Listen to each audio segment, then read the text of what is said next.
Hi, and welcome to another video. So in this video I'm going to talk about what was dating life like during my time in China. Well, one of the first videos I talked about the reason for leaving my hometown to go teach abroad, and dating was something I was curious to see in a foreign country, because it wasn't necessarily something I liked in my own home country, even though I had dated a bit. One of the many things I noticed is people are a little bit more laid back when it comes to dating in China, or at least at the time.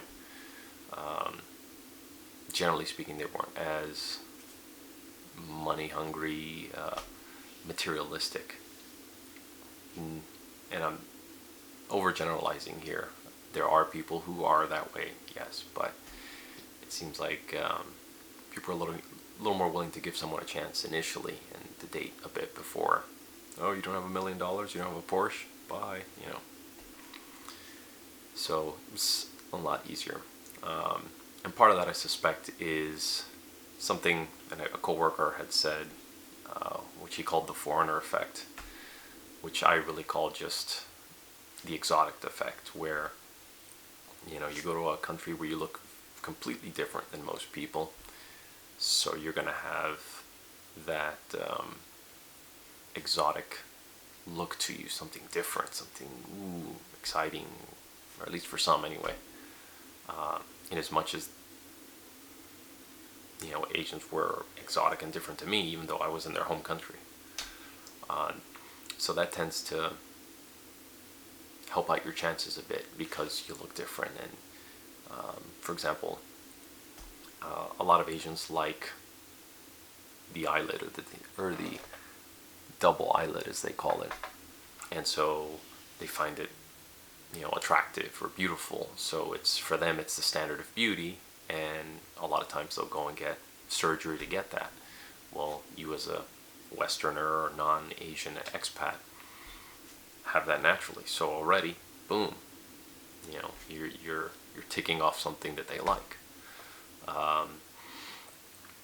Or if you're a bit thin but muscular, that might be another point in your favor, where maybe some local people are really thin or a little bit overweight, but you have a desirable frame, so it makes you more attractive to the locals. Another thing too, kind of going back to issues of money and gold digging, is as a teacher, and I think it's still kind of true to this day with everything that's going on, you make a pretty good salary. Especially if you work like at an international school, your pay is going to be at the higher end of teaching. But even some training centers, you get paid well enough that you're making sometimes the equivalent of an engineer's pay, or someone at a high-level position in a company, or mid-level. So the fact that you have that disposable income, and you probably live in a fairly decent apartment, and you can afford to take vacations, and eat at nice places every so often, also helps your chances. You're being more competitive. You're out competing some of the locals in terms of being dateable. So that was one thing I noticed. And of course, because you're a foreigner and you have a passport from a foreign country, you may get a few visa hunters, which, if you don't know what that is, it's somebody who is looking to move abroad and specifically targets, I do a lot of air quotes, don't I? Specifically targets someone who has a visa or has a passport from the country they want to move to. So all of a sudden, you look a lot more desirable. But I guess it's the same the world over, so I can't blame them for being that way. But yeah, that's one of the things I noticed, and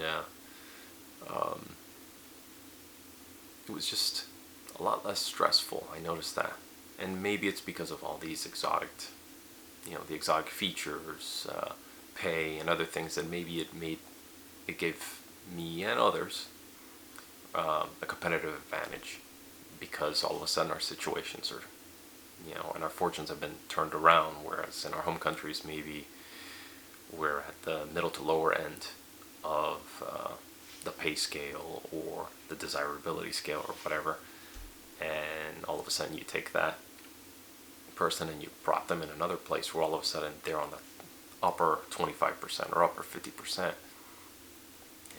things are going to be different. Did notice in terms of other things not related to the exoticness and whatnot, at least in China, public displays of affection, like holding hands, that's okay. Things beyond that, it depends on who you're dating. Generally, I didn't find any issues with somebody who didn't like, let's say, a peck on the cheek or to be hugged in public. Generally didn't happen. Didn't have any of those kind of issues. As a foreigner dating a local there, like every other place, there will be some xenophobia. There will be people who, don't like the mixing of the ethnicities. I won't even say the races, because we're all the same race. We're all the same race. So they may say things, they may, speak behind your back, or thinking that you don't know Chinese, they may say it openly. It's happened before. I was dating someone for a long period of time, and she mentioned it once. I get a lot of people saying X things because they see me holding hands with you, and they assume a lot of things. And I said, I don't care what they say. I know what they say. Screw them. They're just, being xenophobic, and who cares what they think? So that will happen. Now, did that happen all the time? No. I found that most people were very welcoming. You're out and about on a date. They see you, and they're curious about you because you're different. So they may ask you a bunch of questions about your home country. You may be at a bar and they offer you a cigarette or a drink. So people were very welcoming.